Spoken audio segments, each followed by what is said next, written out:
Ken Laird, Josh Taylor, and Guy Junker today. TribLIVE Radio at TribLIVE.com. I told you they should have signed Edison Volquez before the season began. Went all in on the 38-year-old. Here we go. Paying the price for A.J. Burnett. Great first half. His arm fell off at the All-Star break. What happened?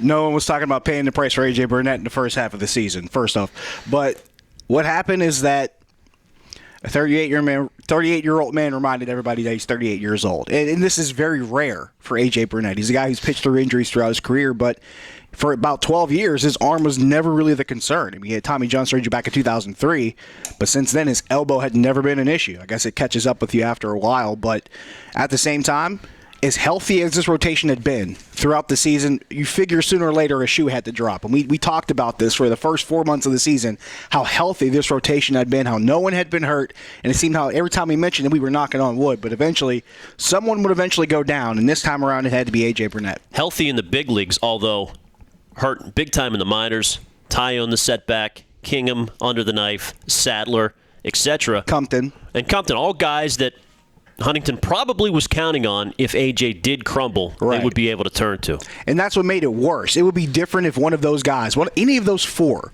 were available right now, it probably wouldn't look as bad. But since all four of those guys are down at the same time, and Casey Sadler, even though he's probably in the best boat of the four, it looks like he's not coming back anytime soon.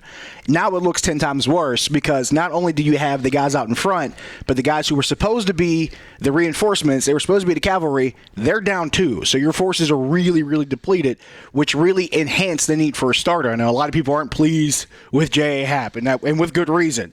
But at this point, I think the Pirates are in a mode where they have to try to hold the fort until Burnett comes back, if Burnett comes back at this point, because we'll have to find out today what the opinion is on his elbow. But, yeah, it makes it look a lot worse when you lose all your reinforcements before you even have a need for them. Well, can they overcome this? I mean, I look back to last week, the trade deadline.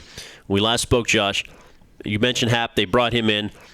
I do not think they should have gone out and mortgaged the farm at this point for a starter. Tyson Ross, whatever, giving up Tyler Glasnow or parts of the future. But I do think it calls into question the approach of Neil Huntington coming into the year with another younger, proven starter or first base. Pedro, let's face it, they're going to have to ride with this guy the rest of the way. May have cost them a game Saturday with a ball that goes through his legs. I know there's no error charged on it, but two positions that still look weak with the last couple months of the season remaining. In hindsight, it looks like Neil Huntington gambled on two serious things. The one thing he gambled on was his minor league pitching depth, and it all fell apart before the season really even got rolling. The second thing he gambled on was he gambled on the move of Pedro Alvarez to first base while Josh Harrison handled third base. And the problem with that was Josh Harrison didn't hit for the first 6 weeks of the season in. He eventually got hurt about 3.5 months in. Now, the good thing is the one thing he got right, Jung Ho Gung. Yeah. He got that one right because when Josh Harrison went down, Jung Ho Gung moved in. He hasn't slowed down since. So one of those things has been made up for. But the pitching gamble that he made, that's the one that really, with unforeseen circumstances that you wouldn't see coming, who would know that your top four guys that you have in reserve would all go down? That's kind of hard to plan for. It's kind of hard to account for, and it's hard to strategize against. In August, big week, Cubs and the Dodgers coming up for the Pirates. We'll be on it all week here at TribLive.com.